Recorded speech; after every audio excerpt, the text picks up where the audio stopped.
Welcome back into the Horseshoe, ladies and gentlemen, for the Monday after Ohio State 49, Marshall 14. Tim May, the 41-year vet, Andy Backstrom, Spencer Holbrook here.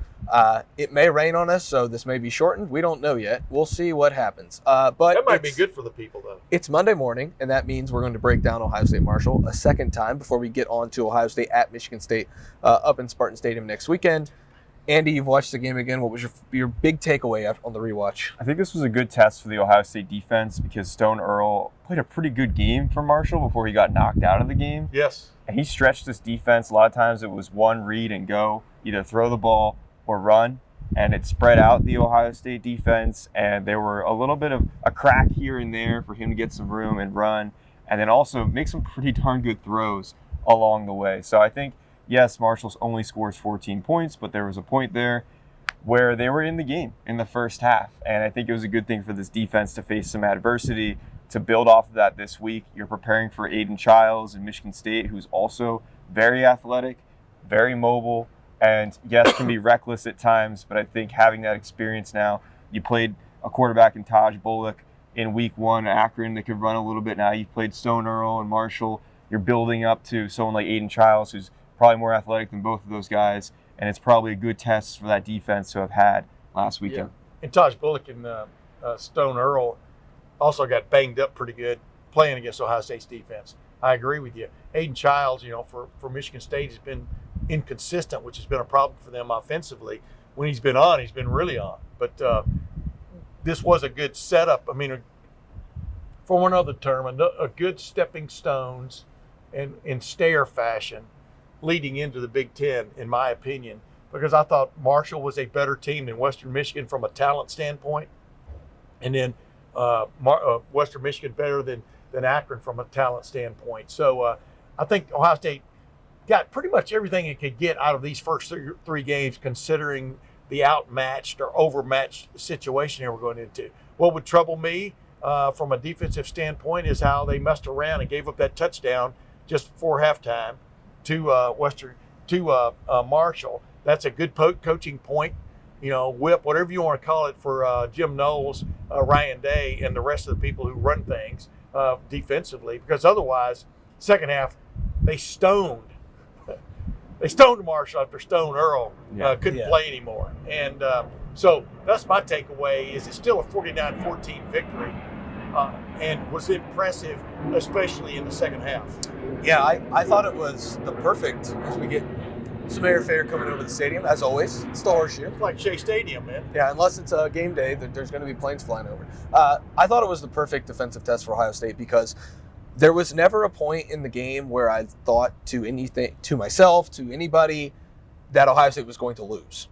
There was never a point where I thought Marshall was going to score 30 on this defense. But also, there's a lot that Marshall put on tape that Jim Knowles and Ryan Day can use to say, hey, you guys aren't as good as you think you are. Hey, we've got a lot to clean up despite the 108-6 to start the season. Like, this was perfect because, again, you never felt like they were in too much danger, but you also feel like coming out of it on Sunday, I'm sure the film session was not fun.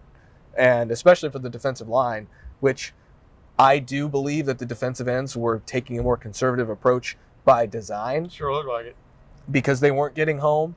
But the defensive tackles were at times getting pushed away. It wasn't Ty Hamilton. It was the rest of them who were in for Tyleik Williams. Ty Hamilton, I thought, was in on basically every tackle if it was a tackle near the line of scrimmage in the first half, Ty Hamilton was in on it. He had a great game, I thought. Yeah. But when you look at the other defensive tackles, whether it was Hero Kanu or even Caden McDonald at times lost some ground, Jason Moore, Tywan Malone, like those guys, Ohio State's got some figuring out to do with that defensive line rotation. And I think that's, a big coaching point moving forward as they evaluate everything with this defense, Andy. The defensive line, you thought that it was really deep. Now you're probably questioning that a little bit, but also still confident that you can get them to the point where they're deep. Well, there's two reasons why they had to play that many guys. One is you're missing Tyleik Williams, who, as we talked about after the game, so important to this defense. Yeah. And has really been significant the last two seasons. Not only taking up blocks, but making those tackles. I think they really missed that on Saturday against Marshall. So it's really interesting, though, because you go through the list of all those defensive tackles. All played career high in snaps. Tywan Malone, 28 snaps, career high. Hero Kanu, 26 snaps, career high. Caden McDonald, 22 snaps, career high. Jason Moore, 14 snaps, career high. So they're all getting really good reps, and that's really good experience. But again, as you mentioned, Hero Canoe, his first career start, he didn't really shed blocks like you would hope him to. I didn't feel like at times he was able to, get the stickiness off the block. He was just stuck there. And then there were other times where Caden McDonald, same thing. Jason Moore was in there for a few plays, but, I think really Tywone Malone impressed me the most of that group. Yeah. There was especially that 4th and 1 where it's 7-7. And yeah, he doesn't get credited for a tackle there because Stone Earl slips on a keep, but he would have been tackled by Tywone Malone, and that was an important part of the game. It's still 7-7, and Ohio State is looking for some momentum on defense to get a stop. And look, there he comes, and he's right there for the play. So I think he, of that group, was maybe the most impressive, which I think is a really important thing for him because he's been kind of slow in his gradual development here at Ohio State since transferring from Ole Miss. It's interesting to me because we saw Hero Canoe get inserted into a huge spot last year at Wisconsin. He sheds a block. I think it was on a 3rd down. It might have even been on the 4th down. Either way, he sheds a block, makes a great play in the backfield. You're like, okay, he's next up. And that was against a Wisconsin offensive line I don't think was great, but it was better than what we saw from this Marshall group. And then he gets out there in his starting role against Marshall, and I wonder if the nerves of just knowing you're a starter impacted the way that he played, impacted the way that Jason Moore played, and Caden McDonald, okay, hey man, you're going to see a pronounced role today. And I wonder if the nerves play into that, or if they just weren't good enough. And you kind of want some answers on that because we expect this defensive line to be able to roll guys, and Larry Johnson wants to roll them. You see that almost to a fault at times. But if you don't have the guys that can do that, then you're limited in what you can do. We talked all offseason. Tyleik Williams can't play 50 snaps a game. Ty Hamilton can't play 50 snaps a game. Well, if that's the second team defensive line that you're going to throw out there against Oregon, Michigan, Penn State, Tyleik Williams, Ty Hamilton, they're going to have to play 50 snaps, and that's not the position you want to be in. So I think we need to see more from that defensive line moving forward after what we saw on Saturday. Yeah, Oregon has a running throwing quarterback named Dylan Gabriel, but I digress. You're exactly right. Number 2, I thought those guys looked tentative. I'm talking about other than the defensive ends. Obviously, Caden Curry wasn't tentative, and he got tossed out of the game. That's another discussion, one way or the other. But bottom line is, I thought they looked a little bit tentative, which I would understand if that's the first time they've ever played. But like you guys have pointed out, it wasn't the first time they've ever played. I'm not sure they were comfortable with their role, for want of another term. But then I also harken back to Jim Knowles. The last time we talked to Jim Knowles, I think we get to talk to him again this week. It's funny how we get parsed out when we get to talk to the coordinators, but that's okay. Mentioned that what was it, last week or 2 weeks ago, the depth at the 2 defensive tackle spots was still a work in progress. Yeah. Now we see what he was talking about. It still is a work in progress for sure. That's what I'm saying. Yeah. So now we see what he's talking about. And well, when you're slightly tentative against an air raid kind of offense, which is really, get going now and fire off. But then when they figure out you're a little bit tentative, they're going to take advantage of you a little bit. Did Marshall run up and down the field on Ohio State? No. Did it have 2 really impressive drives? Yes. Ohio State aided and abetted one of those drives for sure, the last one before the half. But we're not nitpicking here. I just expected, from the way guys have talked in the preseason and stuff, and talk is cheap, I know, that these guys would go in and he really wouldn't miss a beat. And this funny thing is, like you just pointed out, Ty Hamilton did not miss a beat. Yeah. But the guys next to him occasionally were a little bit off, and that makes when you got a band going, it makes for a dissonance that is hard to deal with. I'm just trying to make an analogy into the best damn band in the land. They wouldn't put up with that. So yeah, it was not a little bit of a surprise when you think back to what Jim Knowles had said about the backups at defensive tackle. And Tywone Malone, I agree 100%, had his best performance to date. Yeah, the first drive, it looked like Ohio State was playing its standard defensive line, trying to get home to the quarterback, and the mobile quarterback, was able to weave through some of that pressure or lack thereof. Yeah. And the quarterback draw was effective a couple different times in the first half. And then the second drive when Ohio State stymied Marshall, made them punt, I believe, unless it was a turnover on downs. The drives kind of run together here. I thought that Ohio State deliberately didn't rush the passer because they were, letting the pocket be the pocket. Okay, you're going to have to beat our secondary. Yeah. Well, on that first drive, he did because he was completing a few passes. Like, I just thought that it was an impressive showing from. I really will give Marshall a lot of credit. We're going to nitpick Ohio State's defense because that's what we neither get. Marshall quarterback was Dan Marino. Let's put it that way. No, but we're going to nitpick the Ohio State defense, Andy, because that's what we get paid to do. But we can't just go through this without giving Marshall some credit. Like, I thought they played pretty well in the first half when they had their first team quarterback, when the receivers were getting open to an extent. They were making tough catches. I thought that, if you want to say anything about the secondary, I thought they contested a lot of catches, but there were times where Marshall just made plays. And at some point, even against this great defense, and I made this point on the Lettermen Lounge message board on Sunday, we demand perfection from this defense because of how ballyhooed it is and everything. It's not always going to be perfect. These guys are human. The other, as Tim loves to say, the other team practices too. I just think that Marshall deserves a little bit of a tip of the cap for the way that it performed against this Ohio State defense, as much as we're going to nitpick the Ohio State defense. Yeah, absolutely. I think Elijah Metcalf, their 5'6" receiver, is going to get an NFL camp invite somewhere. Look. Like, he was really impressive on Saturday. Had that catch in the back of the end zone there, beat Lathan Ransom on that one. So I didn't think the secondary was at its best in the first half. They only gave up 7 passing yards in the second half. Again, a little asterisk there because Marshall wasn't playing with its primary quarterback for most of that second half. I do think the secondary can be better. And one thing is just takeaways. Like, Jordan Hancock could have had an interception. Yeah. Can come down with it. I know he's hard on himself for that. He wants to have 5 interceptions this year. We talked a lot about the takeaways in week 1. They had 3 takeaways against Akron. They've had 0 back-to-back weeks. I get it's hard when the team is getting the ball out quickly like Marshall was, but you still need to create havoc in some way. I think you're going to have a good chance against Michigan State. Aiden Childs, as Tim said, has been inconsistent, and part of that inconsistency has been turning the ball over.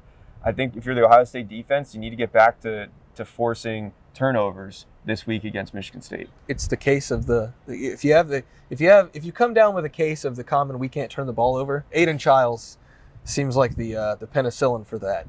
3 turnovers last week against Boston College. Shout out to Andy for that win. Big win for the Eagles there. Yeah, on Peacock, the Buckeye defense needs to shred its stuff. Wow. Okay. Well, there it is. Now plumage. Okay. Now we transition to the Ohio State offense. I wrote at LettermenRow.com on Sunday.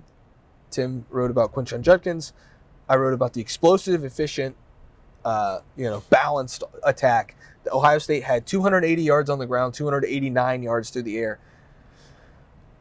You obviously can get a true 50-50 split, but that's almost impossible in a 60-minute game. Ohio State got as close as it could to it, and I thought it was a Chip Kelly masterclass, no matter the opponent, and I'll get to the opponent, some of the stats on the opponents they faced in a little bit. But no matter the opponent, Chip was kind of cooking in the kitchen there, and it was impressive to watch this offense go to work. Yeah, I mean, they ran 6 plays in the first quarter and had 14 points, legitimate 14 points because of big plays. It was a big play day. One of the headlines for the next day thing that I offered to 97.1 The Fan on Friday, which they asked me to do every Friday, was I was going to say lightning. Lightning stampedes herd or something like that, because I thought Ohio State had the ability to get big plays on this defense based on what I saw, and they definitely did in the running game and the passing game. And that's why when I look at like total offense numbers, like 280 and 289, wherever it was. It was exactly that. Yeah, the split. They want to be balanced on offense, meaning they want to run almost as much as they pass, or vice versa, just to keep the defense off balance. But that doesn't mean that they sit down and go, we want to go 250 yards on passing, 250 on rushing.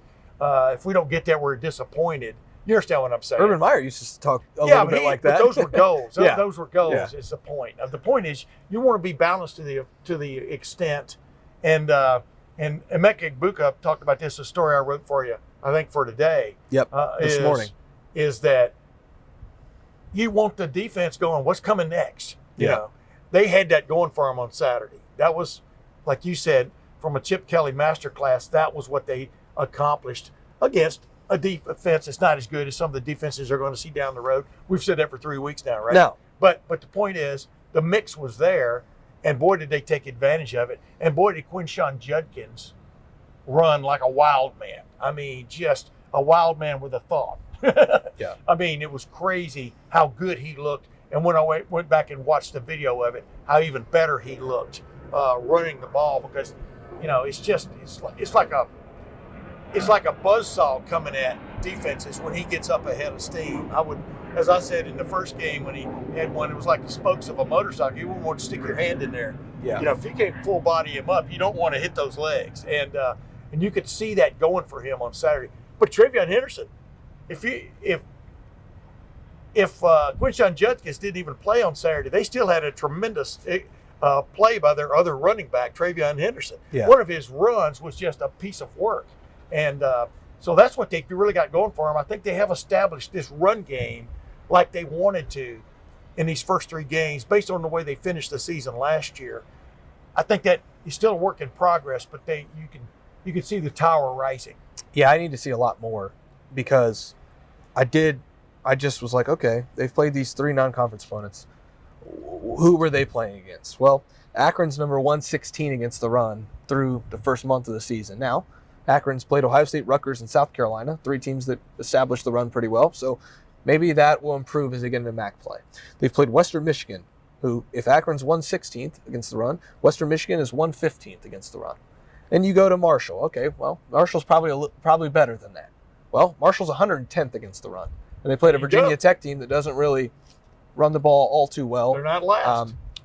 The only team on the Ohio State schedule. Why are they? But they just gave up 280.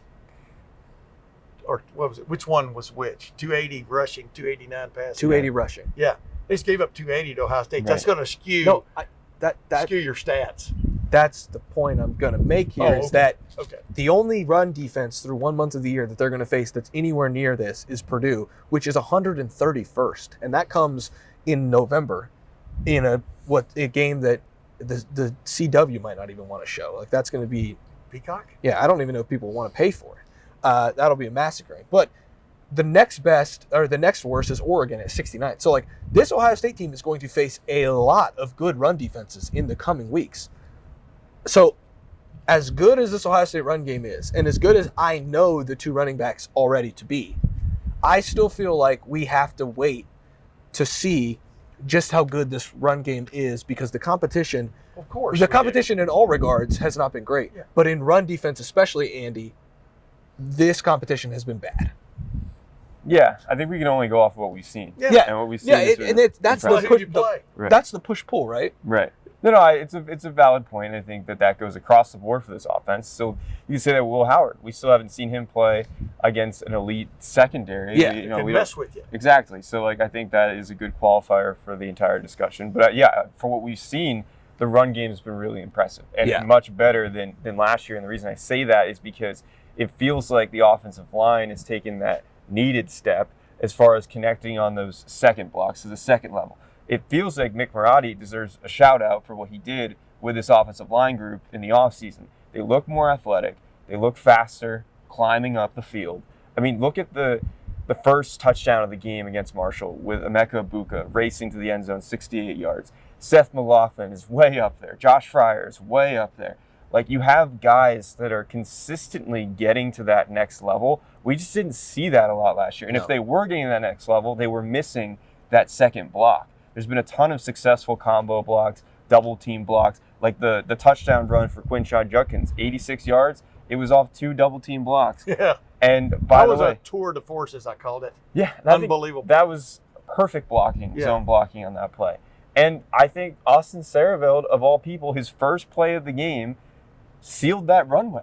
He was the one that had the final kind of block that he stuck to his guy, and Quinshon was able to go right around up through there for a sea of green and a touchdown. So I think the offensive line, again, yes, competition hasn't been great, but it has taken that step forward that you would want it to see. You know, I mean, like, I think that's really important to know. Like, it's been better. Well, and that's the other side of the caveat that I just provided to you, is like, you wanted to see this team and this offensive line stay on its tracks, as Justin Fry and Chip Kelly like to say, you know, staying with their blocks, where they're supposed to be on their tracks. We've seen that. You wanted to see them, that more athletic side come out that they talked about this offseason, getting up to the second level, being athletic enough to run your feet through those blocks. We've seen that. We've seen the pulling and the scheme that Chip Kelly has brought to this run game, that it doesn't really matter the opponent. We've seen the scheme start to work a little bit better, and we've seen a preview of what this team's bread and butter on offense could be. I'm impressed with that. So, like, those are non-opponent things that I wanted to see. So while we have the caveat of, okay, they haven't faced one of the top 110 run defenses in the country yet, they have faced 3 teams that aren't themselves, that don't know what's coming, and they've stayed on their tracks. They've gotten to the second level, and they've been more physical. Those are the 3 things that we had to see from this line that make me feel like they can do it going into Big Ten play. So it's a two-sided coin. We just have to kind of take it all in and contextualize it, which is why we do this bigger video on Monday instead of the 15-minute version that we get on the field on Saturdays. Ohio State fans, let me tell you something about Rowback Activewear. There's only one way to describe Rowback: best fit, best feel. For those who aren't familiar with Rowback, they are completely changing the game with their incredibly comfortable activewear.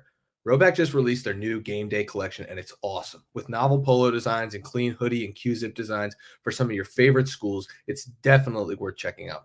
Nobody else on the market is pairing this level of custom designs with the quality of activewear.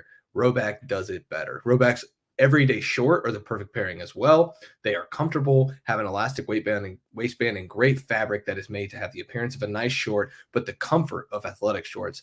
Rowback is also proudly leading the NIL charge, having signed partnerships with college stars Jalen Milroe, the quarterback at Alabama, Quinn Ewers, quarterback at Texas, former Buckeye, and Ohio State safety Caleb Downs, one of your favorite players on the team. I know it. Among others, they're becoming the go-to brand for college athletes. They've got a lot of Ohio State stuff, the Blocko on some things, Ohio State logos all over those polos. Use the code Lettermen20 on Rowback.com for a generous 20% off for all new customers through the end of the week. That's spelled RHOBACK.com. That's 20% off all performance polos, shorts, and more with the code Lettermen20. Go check it out. Rowback Activewear.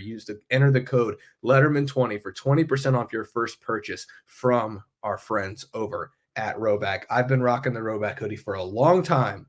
Come join the fun. You've been wanting Rowback. Now you've got a chance to get some Rowback and get the Ohio State logo on Rowback. Go to Rowback.com, Lettermen20 for 20% off your first purchase from the folks over at Rowback. Yeah, you left that clickety-clack right down the track because most, like I pointed out, 4 of their touchdowns accounted for almost half of their total offense. Yeah. Their plays. I mean, they hit there's nothing wrong with hitting the big play. Unless it puts your defense back out on the field with 95 degrees away. No, but there's nothing wrong with that. I mean, that's the way it's supposed to be. And now defense go in there and take care of business. Yeah. And the defense found itself, I thought, late in the first quarter through the middle of through the early part of the second quarter, but then, I'm trying to remember the penalty. Was the Caden Curry? It was Caden Curry. It was the Caden Curry thing that really made that drive into a touchdown drive. It was a clear targeting call. Yeah, clear targeting call. Well, it was face mask to face mask, but that's starting. I know, but it wasn't, lower your head and knock this guy out of the game kind of hit. But it was clear targeting from that standpoint. But the bottom line is, you take that play out of there, what do you got, right? You got a field goal probably. And my point is, I thought the defense did get a grip on things as the game went on. But then, especially when Stone Earl had to leave, that was that. But the offense produced these big plays, and that's what this offense is capable. That's Emeka Egbuka points out. That's what this offense is capable of doing, either in the run game or the pass game. Yeah. And that's what stands out to me most as they come pell-mell out of this preseason. Pre-conference schedule. It felt like preseason. They played a lot of guys. Do we know what pell-mell means? I don't know, but you went to Ohio U, so I'm surprised. I'm not surprised you don't. Yeah, well, I'm stupid. Ohio took one on the chin against Kentucky on Saturday. It was pretty sad. Okay, so there's this offensive line. That was a shot at Spencer, not at OU. But go ahead. Yeah, we take it in stride. This was a shot at both of you. So there's an offensive line conundrum here. It's not a great conundrum, but it's something Ohio State has to sort out. Great problem to have, Andy. Mm-hmm. So Austin Sareveld played really well at left guard in place of Donovan Jackson. But guess what, guys? Donovan Jackson's really good at this. So he's not just going to leave the left guard spot. Mm-hmm. That's his spot. So Austin Sareveld no longer at left guard. That's clear. What's not clear, though, is how Ohio State's going to handle, the right guard spot moving forward, because Tegra Shabola started there like he has all season so far. Did he play 3 drives, right? The first 3, or was it the first 2? First 3 drives. So Tegra plays the first 3 drives, then Austin Servo comes in for the next 2 drives, I believe. So What's wrong with that? We're just going to have a discussion about it, Tim. Is that all right? Well, that's my input on the discussion. What's wrong with that? So I asked Ryan Day if he wants that to be a fluid situation, because I wasn't just going to say, hey, Ryan, how do you think both of those guys performed? Because he was going to say, oh, we'll have to get on the film and watch it. So I didn't want that answer. So I said, he's got the tablet. I said, Ryan, is that a fluid thing? And he said, if it needs to be, yeah. But if it starts to disrupt their flow and getting into the flow of the game, they'll evaluate which one's better. Andy, can this work? Do you think this rotation of the right guards can work through Big Ten play? Because, again, they're going to see much better defensive fronts moving forward. I think it can work if they play like they did on Saturday. Yeah. Like, I think that Austin Servo came in, again, I mentioned in his first play, was maybe his best block of the day. And consistently, like, he was in there for 4 drives of the first team offense. All 4 of those drives ended in touchdowns. I also thought he had a really good pulling block on the Travion Henderson 14-yard touchdown run, where they sent him across the line. They sent Bennett Christian across the way. They both made really good pulling blocks. That was another touchdown he helped spring. So I thought Austin Servo was really good. Tegra Shabola also had some good moments. He helped that 29-yard Quinshon Judkins run pop in the second quarter, I guess, beginning of the second quarter. That was kind of the first run to really pop in that game. He also got some good push along with the rest of the offensive line on Will Howard's touchdown sneak with that T formation. And Tegra Shabola was also part of that 40-yard touchdown run for Travion Henderson. So, like, they both had really good moments. Maybe Austin Servo was a little bit better, but, like, it was not a big gap between them. So as long as they're both playing well, play both of them. And as Ryan Day said, it's not the worst thing in the world to give a lineman a bit of a break during the game. No. So I think it's a really good problem to have. They went into this offseason, who's going to play right guard? That was the question we talked about, for hours probably, cumulative. And now they know that they have at least 2 and maybe 3 with Carson Hinsman if you needed to go into pinch. He started 12 games last year on the offensive line and played 10 snaps in the opener against Akron at right guard. See, you guys are young whippersnappers, but way back in the day, especially in the 70s, what was in vogue was what they called the messenger guard. And guys would send in plays, coaches would send in plays by guard, or some other player, but messenger guard was sort of the euphemism, and they would alternate every play. That was back then when you were running the wishbone or something, and you'd go, okay, bone left, and the guy run in there, and then you go, all right, bone right, okay, and then you call a pass play, whatever one. With one, you didn't want to get too complicated because the guy would be winded by the time of a long drive. With those guys alternating, there's nothing wrong with alternating, in my opinion, 2 guys who have proven they both should play.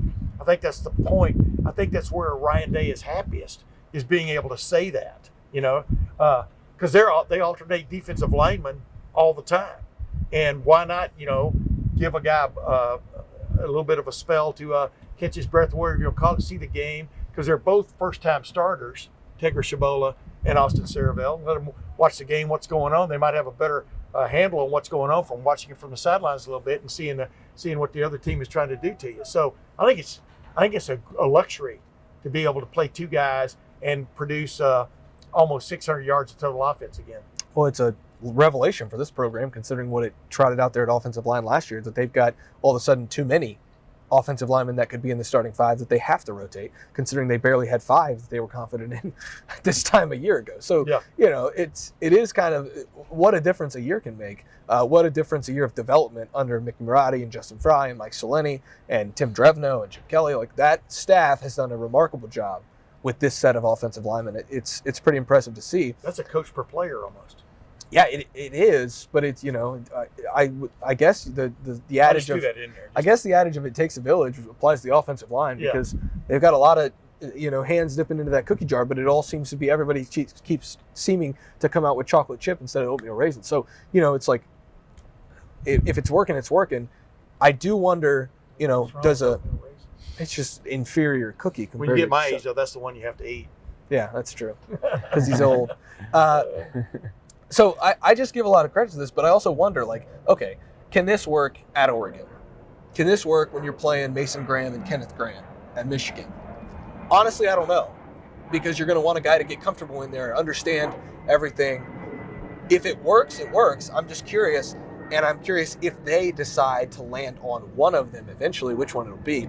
I have no dog in the fight, so to speak, because I like Austin Sarabelt there. I like Tegra Shabola there. They're both great dudes, too, like to talk to. So if one of them starts, it means we'll get to talk to them more. I just think it's interesting. This team last year had 3.5 offensive linemen to 4 that you could really say, like, okay, like this guy is really, really good, can help them win games. And now they've got 6, like you said, maybe 7, depending on the development of a couple of those tackles that they really like, who graded out incredibly well in the arbitrary PFF numbers. But do you have 8, 9? I think it's a good problem to have. For sure. It's a good problem to have. You got 7 for sure, counting Carson Hinsman. And you got the tackles coming along that they like, I think, the development there. So, you got 7 for sure that can play. And here's the thing about it. We can get all into the machinations and everything that goes on and play in the design and stuff. Playing in the line on either side of the ball is really a 1-hour fist fight in a big game. And the whole deal is trying to wear out that other side, and if you can have fresh bodies going in there occasionally to just throw, fresher punches, stronger punches while somebody catches their breath, that is a luxury. And that's why I have no problem with them playing two guys at right guard, for example. Because, man, here's Austin Sarabelt, as Josh Fryer was talking about, the guy's built to play guard. Yeah. I mean, the way he's so stout, lower body, etc. Clearly, he seems like a pretty sharp dude, too, from talking to him and stuff. His upper body has developed big time. But then you go from, let's say he starts a game, and then here comes Tegra Shabola, 6 foot, 6? He's big. 6'6", 330, and or 325. You might be trimmed down a little bit. Now you got to fight this guy. Now granted the defensive line is rotating too, but the point is the fresher you can keep any of those guys, the better off you are. So now we get to the part of the program, the end of the program, where I let Andy Backstrom talk about one of the young guys that he saw that impressed him. Because I think we're going to do that every week as long as there's a blowout. Is that Devin Brown? Who's he going to talk about? Obviously, there's no, if it's a 31-30, if it's a 31-28 game, we're not going to do that because the young guys aren't going to play. But is there any depth piece that you think kind of impressed? I mean, Arvell Reese isn't really a depth piece at this point. He's just really good. There you go. Okay, he was really good. I do want to talk about, this is not a young guy, but he's technically a young guy because he's a sophomore. Carnell Tate deserves more credit for everything. If you want to have fun and rewatch the game, just watch 17 and what he does. They motion him a lot. He also, I think, is the best perimeter blocker receiver on this team. Yeah. Kind of taking Julian Fleming's title of that, in my opinion, from last year. And I think it's so fun. And every big explosive play, he's right down there trying to ward off the final defender that's going to try to get the tackle.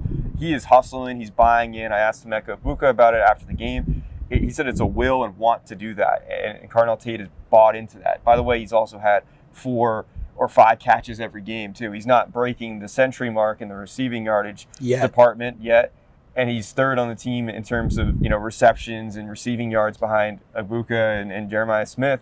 But he's really important to this offense. And they do a lot of different things with him. So, yes, he's maybe not had that breakout game yet, but I think he's been really important. Sometimes when he has the ball in his hand, he's a sheriff. And when he doesn't have the ball in his hands, he's a willing participant in the posse. That's what stands out to me about him. He gets the whole schmear of playing wide receiver at Ohio State, which is reinforced every day by Brian Hartline and staff, about blocking is as important to them as catching the ball and running for a touchdown. Emeka Egbuka, everything trickles down from the top. You know that. What a guy to have at the top of your wide receiver core, at the front of your wide receiver room. Yeah. That's just exudes that team aspect of things. He always has. Emeka Egbuka has. But, as he proved on Saturday also, he still has that little flash. Yeah. The flash that made him a number 1 possible draft pick at the beginning of the year last year, as I pointed out in my story, and he's right back up there again. I mean, he got hurt as the year went on. Wasn't the Emeka Egbuka of the beginning of the year, like against Notre Dame and stuff. But then he's come back in big time. And he's come back as much to prove himself in that regard as it is to win some hardware, win some jewelry, whatever euphemism you want there. And So I think Cardinal Tate is a disciple of Emeka Egbuka. He kind of younger version to a certain extent. I'm talking about just by the evidence he puts on video. Do you have a young guy then that stood out to you? I asked Andy. Oh, young guy stood. Yeah, James Peoples. James Peoples was a hand or an arm or whatever away from popping one. Yeah. Just like his two older buddies. James Peoples is going to get better and better. He's going to get more chances. Running back, guys get hit. James Peoples is going to see more and more opportunities as this season goes on. I think you're right, Tim. I think you're right. I'm gonna just. Was that who you were going to pick? No, I'm not. I'm actually not going to pick anybody. I thought the second group or the third group, I would say, of defensive linemen was really interesting. Like Eric Mensah got snaps, Edric Houston did not. The linebacker pecking order is very clearly established after Saturday. We can draw. Basically, what I'm trying to say is, and I wrote about this in the defensive notebook that I do every week. This week's was about what we know about the depth chart now. We learned a ton about the depth chart. Aaron Scott's the fourth cornerback. Calvin Simpson-Hunt didn't play a defensive snap. He played on special teams because Aaron Scott went in with Jermaine Matthews as the second-team cornerbacks, not Calvin Simpson-Hunt. So that is something we know now. Who's the backup nickel? Well, when Jordan Hancock lost his helmet, Lorenzo Styles went in the game. Yeah. Who is? We already knew that. No, yeah, Sort of. It confirms what we thought and what we were told. Yeah. Because a lot of times when we're told things and then they do something else in the game. Yeah, they don't just turn around and go, "Hey, you get in there." Yeah. Yeah. Hero Canu's the first defensive lineman off the bench when one of these guys misses a game. Does that stand after what we saw on Saturday? I don't know. But the things that we learned, not on offense. On offense, I think it's very clearly established, although, we're not going to have this discussion today because we're already running long, but the quarterback thing has to be discussed. Tomorrow. The second team quarterback thing has to be discussed. Especially after we asked Ryan Day to give us some more clarity on it. After seeing Devin Brown and not seeing Julian Saint, I think that's got to be a question. But on defense, I learned a ton about where the second and third team, the full pecking order of this entire operation is, aside from oddly seeing other freshmen out there without Edric Houston. So I just think that it was fascinating, Andy, to find out a lot about the second and third team defenses. And, okay, if this guy goes down, then who becomes, God forbid, if Davison Igbinosun, gets ejected for targeting, which isn't really out of the realm of possibilities, if we're being honest. Okay, well then Jermaine Matthews has to go in. Well, if something happens with an injury, who's the next corner up? Well, it looks like it's Aaron Scott all of a sudden. So, I think those things are fascinating as we head into Big Ten play because you need all 85, and now we know where they rank 1 to 85 in a way. I think that's maybe the best thing about this 3-game non-conference slate. You don't have Donovan Jackson for 2 games, so you get to see Austin Saraville. And now we're talking about how he's, a sixth offensive lineman that blends in with the first 5, right? He's a grizzled veteran now. Exactly. You don't have Cody Simon in week 1, so we see more Arvell Reese. Now we're all pleased and impressed with Arvell Reese. Yeah. You lose you lose Denzel Burke to targeting in week 2. When you see Jermaine Matthews again, reminds us, okay, he's a really good defensive back as well. Yeah. You don't have Tyleik Williams, and that, ticks off an alarm bell of okay, he's really important to this defense. How is the defensive line depth? How is the defensive interior depth? So you're getting these little bits and pieces of adversity, and you're seeing which guys step up, which guys maybe don't step up. And I think that's really critical for this team that they got to see in 3 games. There's so many guys that stepped up. They're okay, they're part of this. And then there's some guys who are they still have some growing to do before they can maybe be part of that.